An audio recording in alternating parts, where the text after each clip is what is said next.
What changes when you leave corporate America and decide to enter private equity? In corporate America, as I know, and my good friend today know, you have to learn to navigate layers, tons of politics, but you build a career out of mastering that system, right? There's Mm. so much skills that we learn and we take away that we don't recognize and appreciate until we're out of it.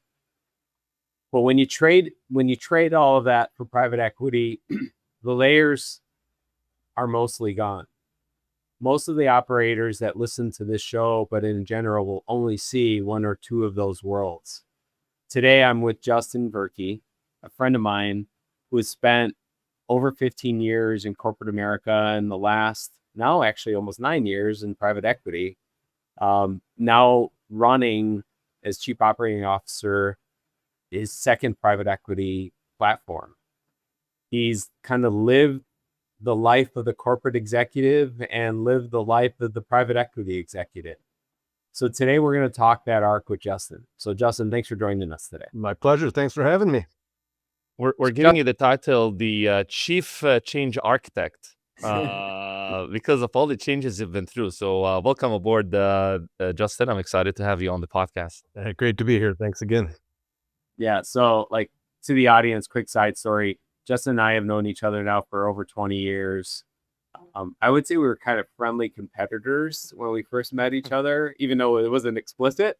We're about the same age. We were in similar functions. We were always trying to work it really hard and kind of make it through the grinder of the corporate world. So I always appreciate his perspective and talking to him. He's just a really good person and family guy. And, so means a lot that you're on this with us today, Justin. No, thanks a lot. It's the feeling's mutual there, Gyner. We've shared a lot of great times together, and we've butted heads a few times, but that's what it's all about. So Justin, I know this about you, but you have like a really interesting story from the beginning of your career. Like coming out of college, what was that first career that like you're like, oh crap, I'm actually in the working world now? Yeah. It seems like it was just yesterday, but it was 30 years ago almost. Yeah, it's crazy. I went to the University of Minnesota, got a finance degree there for their business school.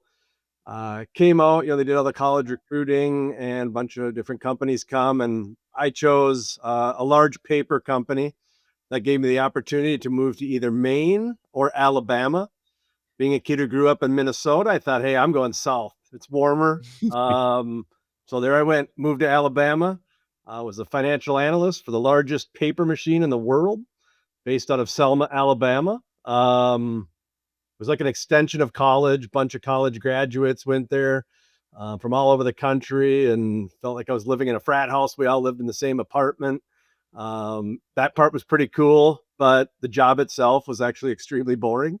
I learned early in my career that being overloaded is a much better place than being bored. So moved back to Minnesota, got a job working for the largest further processed egg manufacturer in the world. So number of different things I did there, but the largest job I had was the cost accounting manager. So I always like to say for 4 years of my life, I counted eggs for a living as the cost accounting manager. So it was a fascinating job, getting to learn first kind of job where I got to learn manufacturing and processes, and eggs may seem boring, but it was actually really, really fascinating. And I had the opportunity to learn SAP while I was there. Fun. Then kind of led me into the second chapter of my career, which brought me to Ecolab, where I spent the next 22 years of my career. Well, it wasn't always with Ecolab, right? Once we parsed off into private equity, we'll get to that point. But yeah, that was really the first kind of job out of college there, and then moved into Ecolab and to help implement SAP. Wasn't an IT person, but had that SAP experience. And from there, really led into supporting back office functions, customer service, billing, AR, credit over the years. I got to learn Six Sigma, Lean, right? So a skill that, when I was doing that, I remember saying, man, this is a skill I'll use for the rest of my career. And that has proved so true, right? Processes are so important. And then really just kind of from there led into integrating multiple branches across the country. That was a fascinating experience. Gyner remembers that one very, very well. Gave the first real look into centralizing and scaling a business. Well, we made a lot of mistakes, right? I would say in that chapter of my career, you don't always learn the most from what works perfect, right? You sometimes learn as much from the mistakes. And that was so true as we first started integrating all these different branches into a singular location. Realize there that if you as you simplify and standardize before you try to consolidate and automate, things can go really bad, right? But hey, we got through it. We learned a lot. So that was pretty exciting. And then really kind of the next chapter of my career was I remember at the time saying, "Hey, I want to be more part of the action." Right? Meaning sales and operations. I'd always supported those groups and I enjoyed that. But went to our VP of operations at the time and said, "Hey, would you give me a shot in ops?" Right? Thankfully, he did. Threw me into running a branch in Minneapolis, Minnesota. It was really my first taste of ops and sales. And man, I loved it. And wanted to continue to get, jobs of further responsibility within sales and operations and the That's business. still at Ecolab? Yeah, still at Ecolab at that point in time. It really, at that point in my career, I just wanted to do as much as I possibly can to learn, put on different hats, right? Gaining experience, really as many facets in a business. I've learned. I don't even know if it was intentional at the time. I was just curious. Wanted to do a lot of different things, but now, many years later, I have definitely learned that you're gaining a lot of different experiences in the first half of your career can be extremely rewarding and sets the stage for really everything that comes after that, right? And that business provided me a great opportunity to gain a lot of different experiences and wear a lot of different hats. I remember my first sales job was a national account sales job at Ecolab and hadn't really sold anything in my life, to be honest with you. Now they're putting me in front of the largest, corporations in America as far as, we repaired commercial kitchen equipment. And, you made a bunch of mistakes early on. You look back on it, that man, that first meeting I ever had with a big customer, they must have just laughed. So yeah, moving into sales, gaining that experience, and just a wide variety of items to really kind of set up the second stage of my career, maybe the second half of the career type thing, right? But yeah, and then after that, really after 20 years in public companies, one day you learn you're moving to private equity. Didn't have the opportunity to stay, and man, at Surprise, the surprise. time, a range of emotions, right? You're freaking out. You don't really know what private equity is and what's happening to my life. I thought I was going to retire at Ecolab, right? And I got a really good piece of advice from a mentor there. He said, "Hey, Justin, quit freaking out, man. Embrace it, thrive in it. You'll be fine." So dove head first, right? Quickly discovered really the pace of PE. I loved. I've always been kind of wired to just be moving a million miles a minute. Like I said, the first job was boring. I learned from that. I don't ever want to be bored. No, I got what I asked for. 29 years, I haven't been bored for a minute. And PE has helped with that for sure. And took a really cool job early on as the vice president of transformation early in the private equity stage, where I really learned acquisitions and integrations from the inside. That was neat, right? Just not acquiring really many businesses in my whole career. All of a sudden, that's what you're doing. You're integrating. That was a lot of fun. Had fortunate of working alongside a lot of really really great leaders from different businesses, different perspectives. Really just, throughout that time too, I was leading service in that business across the country. Took on a kind of a specialty niche group that we completely created through acquisitions. And this is the move to smart care out of Yeah, Ecolab. yeah, Smart exactly. care. The move to Yeah. smart care right at the turn of between Ecolab and moving into PE. That division that we worked for of Ecolab was completely parsed out. Did a carve out, right? Everybody in the business went with the business. You didn't have a choice to stay, which at the time freaked me out. But in hindsight, look, loved the company, loved the public companies. Nothing bad to say about it. It was great experiences and really helped my career. But yeah, that was the first leap into private equity there. And so, yeah, it was great. Yeah. So a couple things, Justin, for us, like on our first foray, I'd say, into integrations on SAP, rewinding the clock for both of us for a second. Yeah. Fun for the audience, because everyone seems to think like, oh my gosh, here's a COO and a CEO of a private equity company, and they've been through it all, and they understand what it is. And, I remember two things, and you're going to chuckle. One is when we first went on SAP, we had to issue paper IOUs to get parts out because we couldn't even make the transactions in the system work. And then the second one was when we were centralizing our call center, we hadn't purchased enough phone lines inbound so that customers would call and get a fast busy signal. So I'm joking because I want people to know that stuff happens. It just happens. And we were so prepared.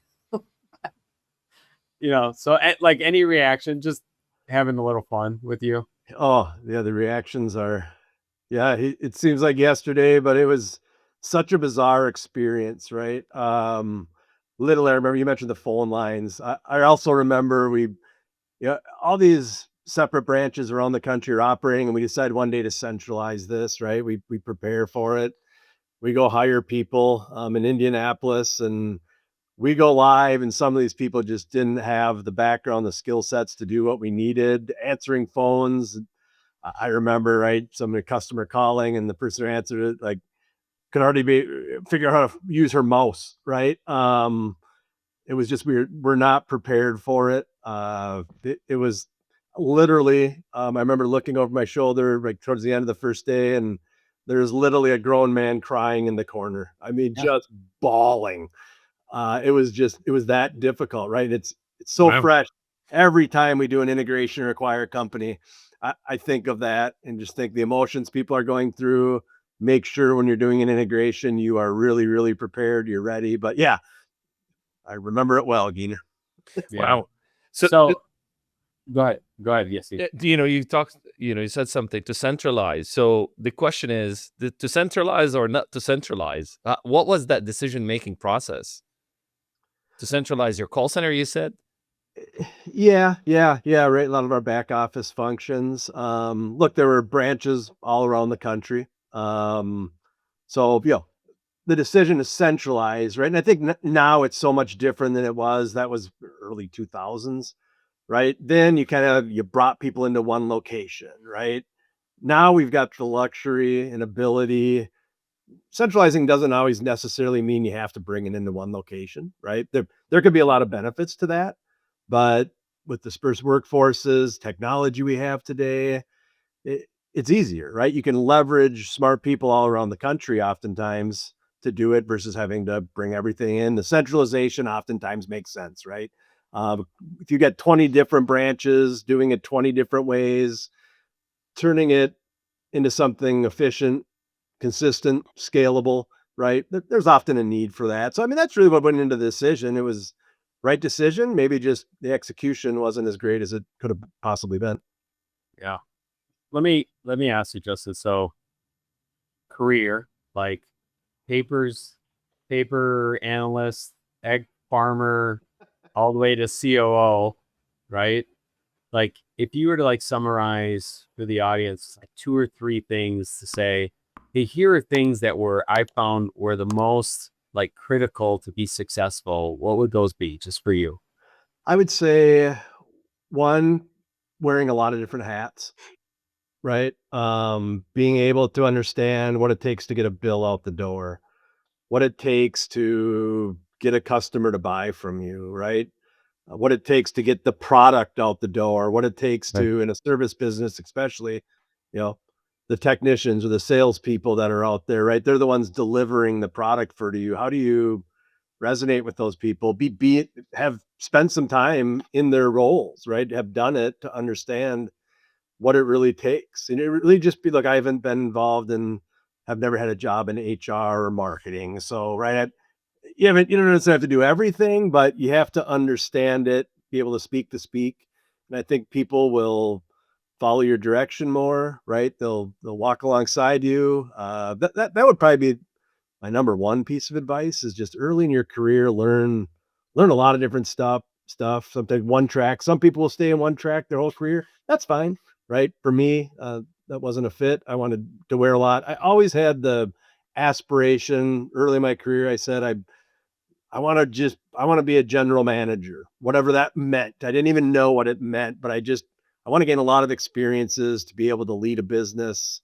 And wearing those hats is super critical, right? And then as you, I guess, Gyner, as you move into, whether it's PE or whatever and C-level positions, right? I think just critical is building a team, right? You want to definitely build the right team and build a team for the business that you're becoming, not necessarily the one that you have today, I think is really important. Right. You got a lot of great people that you can develop and nurture, but I think that's super critical. And then the last one I would say is strive for progression over perfection, right? If you're always just trying to be perfect, you're never going to get out of the gate. You're going to make mistakes and that's okay. Right. So I guess those would be my three items that come to mind first. I don't know, when this recording's done, I might steal a few of your quotes because I like what you were saying. So, Yeah, man. so like, hey, just like knowing you a little bit, as we made that transition, right? Because I consider you kind of a peer and a partner, titles aside, as we made that transition from corporate America to private equity, like, tell us what were the differences you started to see maybe that first year or two that you're like, oh, this is different. This is something good or bad. By the way, it could be a little bit of both. Like, here's what I learned that I needed to get better on, and here's maybe what I learned that I liked a lot more. Yeah. Yeah. Yeah. Look, I think the single biggest shift was really speed of decisions. Gyner, we both had a leader, a mentor, and I steal this quote from him, and I still use it today. And at the time, I kind of got what it meant, but it means a heck of a lot more now. Time is our worst enemy. And that's so true, right? And that's kind of that whole progress over perfection, right? Just make decisions, move on. You'll make some mistakes. So to me, the single biggest change was just the pace of decisions, right? At large public companies, decisions go through a number of layers. There's alignment, there's pre-reads, right? There's polish, there's follow-ups, all that kind of fun stuff. I would say within PE, decisions happen in a meeting. Right? You discuss, you decide, and you move on and you reassess. So those are really kind of the key shifts there. I think from a leadership perspective, I've found personally, my style didn't really have to change a heck of a lot. I would say private equity sharpened it. I've always enjoyed, like I said, that fast pace, finding better ways of doing things, leading change. And PE really gave me the environment to use those instincts at full speed, right? For somebody wired kind of the way I am, it's less of a transition, more of a fit personally. Yeah. So in that role, because you were I remember the role, like we gave you that transformation role, really specifically helping us understand the integration side of the business. Yeah. Hey, Gyner, I got a question real quick. Yeah. You remember how I learned about that role? No, I don't. I'm going to share a little story with you, okay? Okay, good. Go for it. I remember coming back from vacation, was up north at the cabin. I had a great week with the family, and I'm sitting on my couch Sunday evening, just catching up on stuff. And I get this email, and then there's this presentation in it. I open it up, I'm looking through it, and I don't think the email was even supposed to come to me. But I'm looking through this deck, and I see Verke transition to the VP of transformation. Surprise, surprise. Monday morning, I call up Gyner. It's like, hey, I guess I'm getting a new job, eh? He's like, yeah, how'd you know? I said, somebody sent me a presentation. He's like, yeah, here's what it's all about. I said, all right, sweet, let's get it done. So I don't know if you remember that or not. But no, I don't. But I will say what that calls out is like, hey, we are not perfect. Like, if he got that presentation, I assume he got it from someone on my team. So because, you know, like you start to learn in the speed Justin referenced, sometimes stuff like that happens and it's okay. We figure it out. He's here. And um, let me ask you though, like we made those first couple of acquisitions together. As you were diving in, what was your impression of the integration going in? What was the actual work of integration that you saw yourself doing? Like, tell us that, like, hey, I dived into those first few. What did it look like for you? Yeah. I remember the first one in particular, Gyner, and you remember this one too. Oh, yeah. Um, I would say it was what I didn't expect, right? You're this big company, you're doing one of your first acquisitions, like, man, we know everything.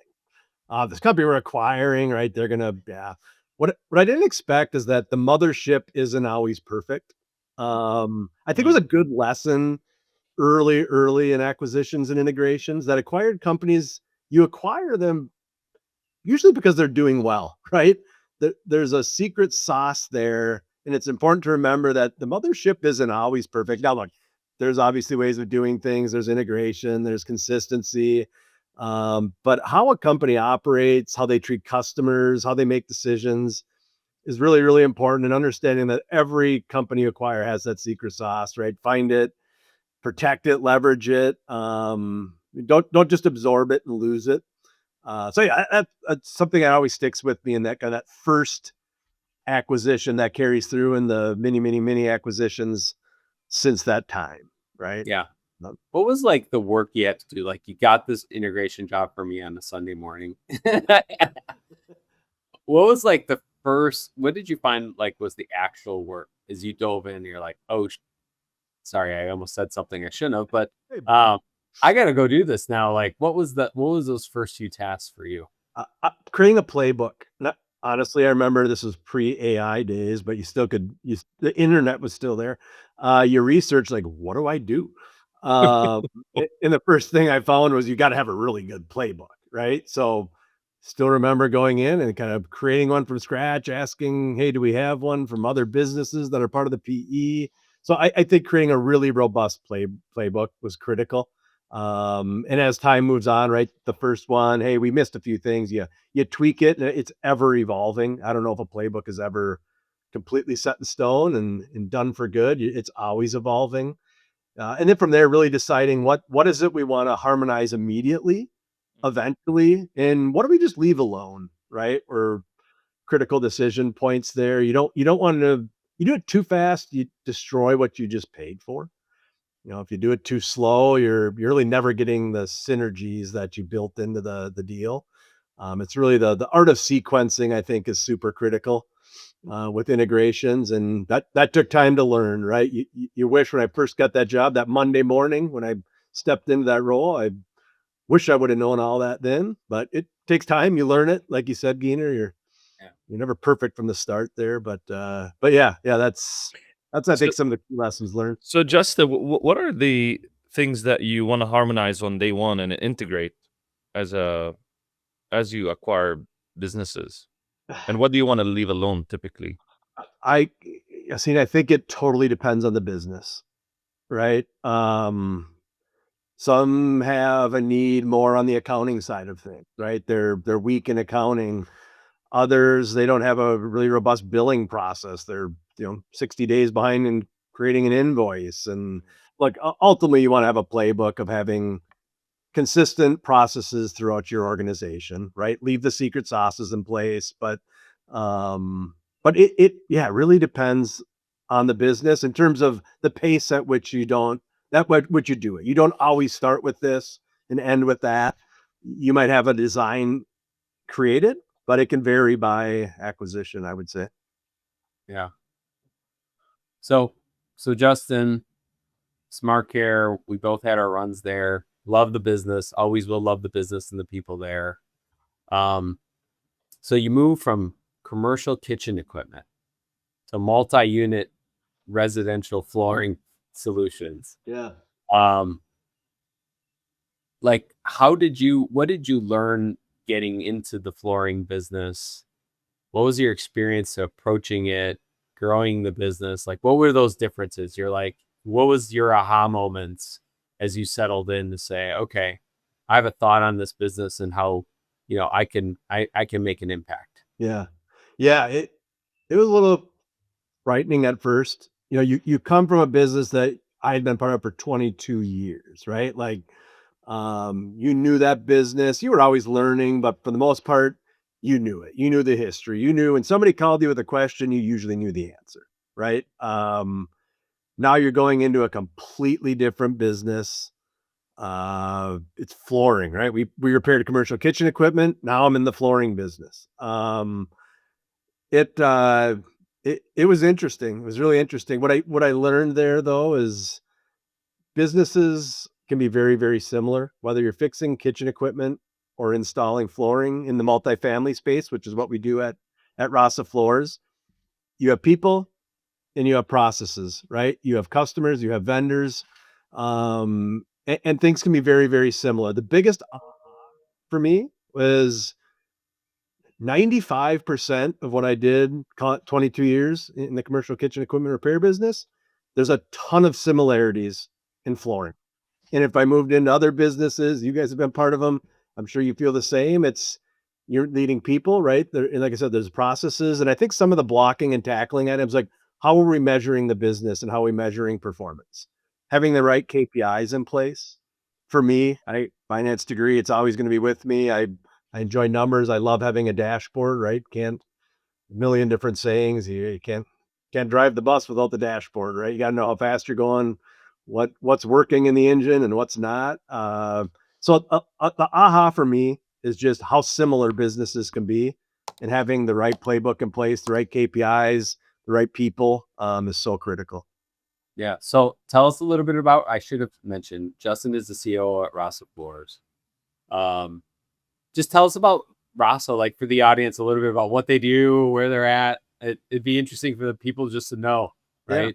Yeah, no, for sure. It's Rasa Floors, great company. We sell and install flooring to the multifamily space. We do it on an expedited basis with just a super high level of quality there. It's really fascinating. Before I was in the flooring business, you'd hear commercials, but probably more on the residential side, but next day installs.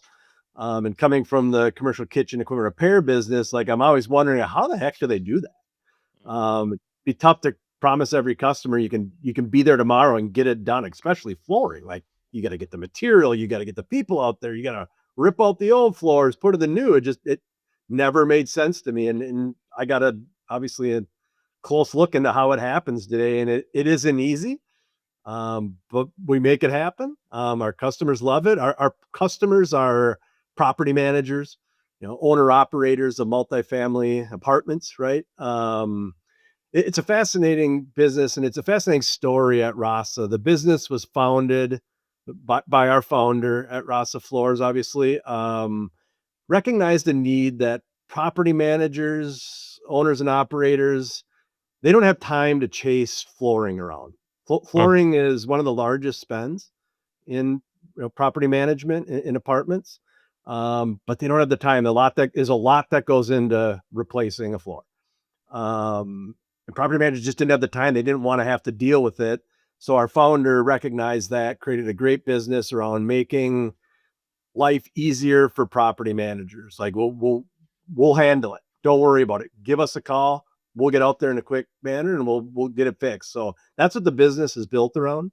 It's a great business. It's the first turn in private equity, right? So ton of great people that work in the business, great tenure, people that are really, really willing to adapt and learn. Change is tough, obviously, right? So there's always a little bit of that struggle there, but overall, loving the business, loving the transition, the experiences, learning something new, and working alongside some really great people. We're in 25 different states, 25 different branches, 20 plus states. We've got a very strategic plan to plant more flags in other states in the very near future, grow organically. We're doing greenfield expansion. But yeah, it's been a little over 2 years and really enjoying it. Yeah, I can tell you, we do a little bit on the fire, life, and safety side in the multi-unit residential, and that whole end market in the U.S. because of housing pressures, in terms of people's ability to actually just buy a house. multi-unit residential is growing at an exponential rate. Like, so there's a tailwind there for us. Eventually more so. Right now, a lot of it's new construction, but for businesses like ours and Justin's, over time, as that new construction starts to turn and a renter wants to move out and a new one wants to come in, there's work to be done every single time that happens. So I know it's not easy work, by the way, because we go through some of those challenges too, like the engineer doesn't show up or the person doesn't let you in the apartment, whatever, some combination thereof. So can totally appreciate the work you're doing there, Justin.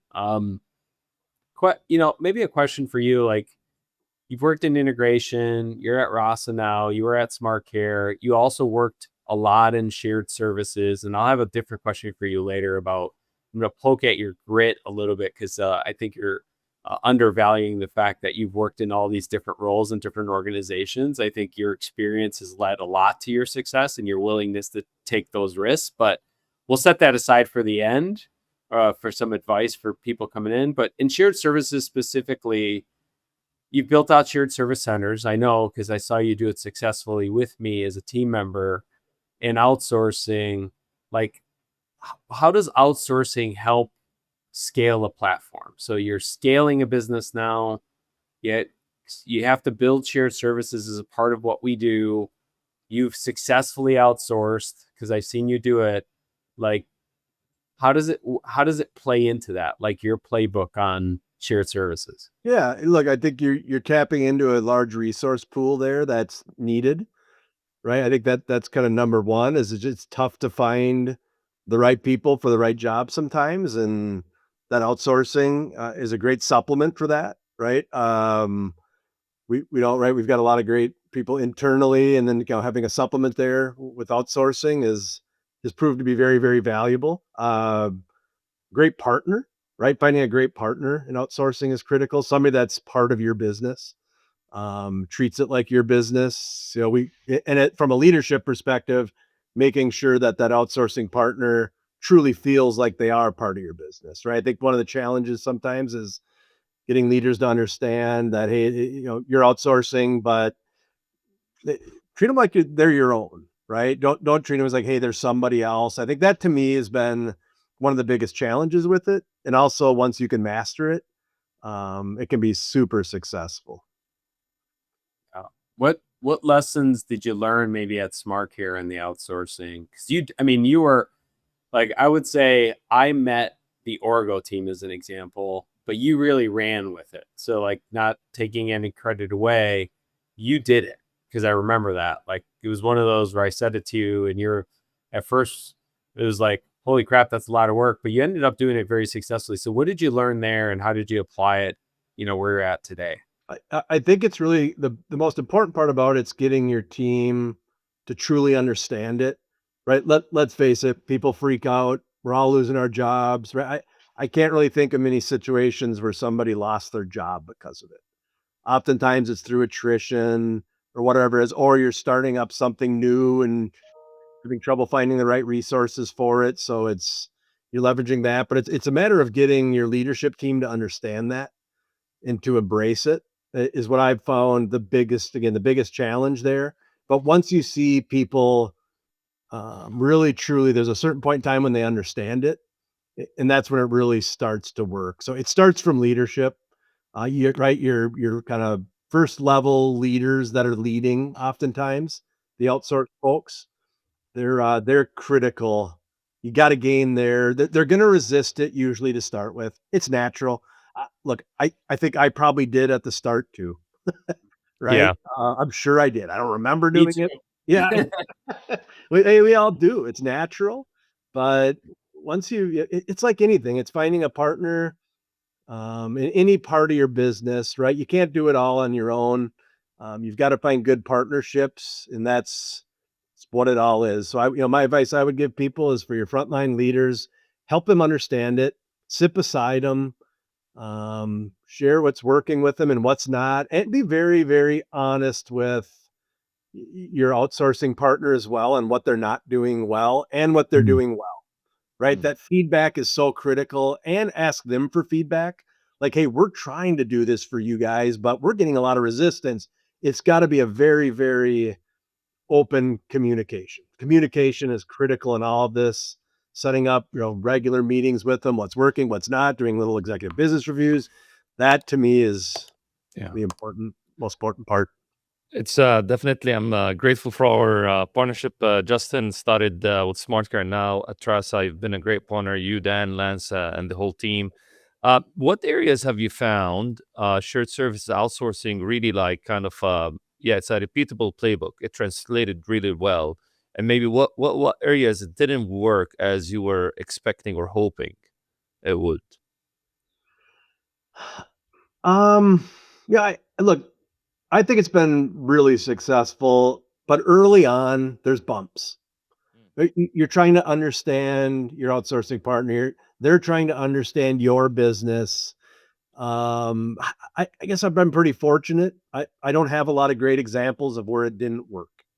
Just early on, just like with anything, you bring on a new employee or you're implementing a new product or you're trying a new service, right? You learn a lot at the start, but that's normal. That's natural, right? If you got the right partner, now I'm pretty fortunate we've had a great partner, Yassin. Thank you. So we fortunately haven't had to experience a lot of bumps along the road. I would say outsourcing with shared services, to me, it's never really been a cost play. It's more of a scale play, right? You oftentimes need that help to really, at the pace in which you're growing and scaling. Sure, you might get some cost along the way, but to me, it's always been more of a scale play than anything else. Excellent. Yeah. What areas do you have shared services or outsourcing today in your You know, in your some business? of them customer service, right? AR. Um, then we've also found on the analytics side, we're also tapping into that, helping us analyze a lot of our data. Uh, Recruiting, right? That's an area where we've used it in the past as well. I think you kind of always keep an open mind, and when you're struggling with it internally, sometimes it's better to look externally and find some expertise there. So to me, it's never been, hey, it can only be these couple of different things. You ask the question, hey, do you think you could help us out here? So yeah, I like to keep an open mind on all of it. Yeah, and credit to you and to Gyner. Really, you guys have been pioneers. At least working with you guys. We built a whole technician support team for you guys. Like working with your field technicians, supporting them in troubleshooting and parts, and on the ground. I think if you keep an open mind to it, it can work. But like you said, it's an integration. It's an augmentation. It can be an antagonistic relationship. And it's really more about having a global mindset, right? It's like, how do we go from having we operate how do we operate globally but compete locally? I think once you adopt this mindset, you unlock a lot of leverage. Yeah, I totally agree. It's all about just overall having better processes, right? With the right, well-suited people, and ultimately operating as one team. When that happens, that's when you see success, right? So Justin, lots of grit, lots of experience. Knowing you, I will say you have a lot of unconscious humility about yourself. So there's probably a subset of our audience that are a combination of owners who are going to at some point probably thinking to sell their businesses in different industries to PE, or people who are in corporate that are thinking, I want to go work there. Like, what's your advice for the owners and the operators who are like, hey, that's something I want to do. I want to move into private equity. What should they look for, like, that they're probably underestimating, or questions they should ask? What's your advice to the audience on that? I would say, look for somebody who cares deeply about your operation and your people. If somebody's coming in, looking at the financials, doing the due diligence, yes, that's a critical component to it. But if they're not coming in and wanting to understand how you operate, that secret sauce that I mentioned, if they're not digging really, really deep to get the secret sauce, be critical, right? That's to to me, that's the fun part, right? I like numbers and everything else, but looking at the financials and stuff, you got really smart finance people that can do a lot of that. I love getting in and understanding their business. How do they go to market? How do they talk to their customers, right? Look, that's one thing I found about private equity. I think, some people think different things about private equity, but from being lived it, I find that private equity, how you treat your customers in private equity is super important. Sometimes the customer maybe gets a little worried about private equity too, that, oh, you're just in it for the this or the that, there's the exit. I have found in private equity, there is so much more focus on the customer, and finding a good partner as you're looking to sell your business that cares deeply about that customer and the people within your business. If I had a business and I was selling it, knowing what I know now, that's the number one thing I would be looking for.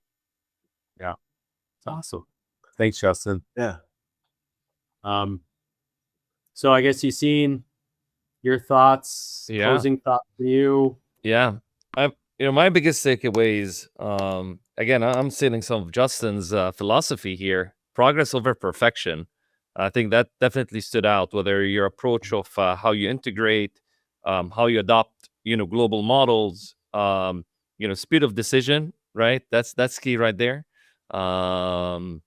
Private equity moves very fast, and you're always on timelines.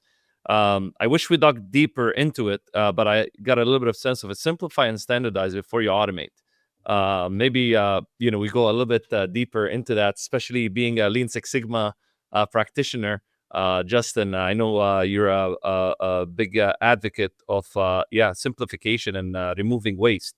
And I know we've done some work there together, and that brings a lot of value to the business. So whether you're ready to lead, it's really moving from corporate to private equity. It's about whether you're ready to lead in place with where the velocity, the decision velocity is a lot higher. It's a faster cadence, and like Justin said, if you're the type of guy that you'd rather be overloaded than bored, maybe you want to give it a spin. Otherwise, you'd rather stay where you're at, because definitely private equity move very fast, Yeah. and there's a lot of hats you need to wear. Yep. That's the fun of it. It's the painful fun, I've always called it, I guess. Maybe to some it would be pain. To me, it's a lot of work. But man, you go to bed each night thinking, man, we made a lot of strides, right? We got a lot of work ahead of us, but it's a lot of fun. It's a lot of fun, and I appreciate the partnership, Justin, and thank you for being this open with your story and sharing the ups and downs. And looking forward to seeing continuing grow and succeed. Yeah. Hey, Justin, as always, thanks for being a friend, more importantly, first and foremost, but yes, for spending some time with us so early in the morning for both of us. I appreciate that. And to the audience, we'll see you guys all next time on Platform Builders. Thanks so much. Thank you so much.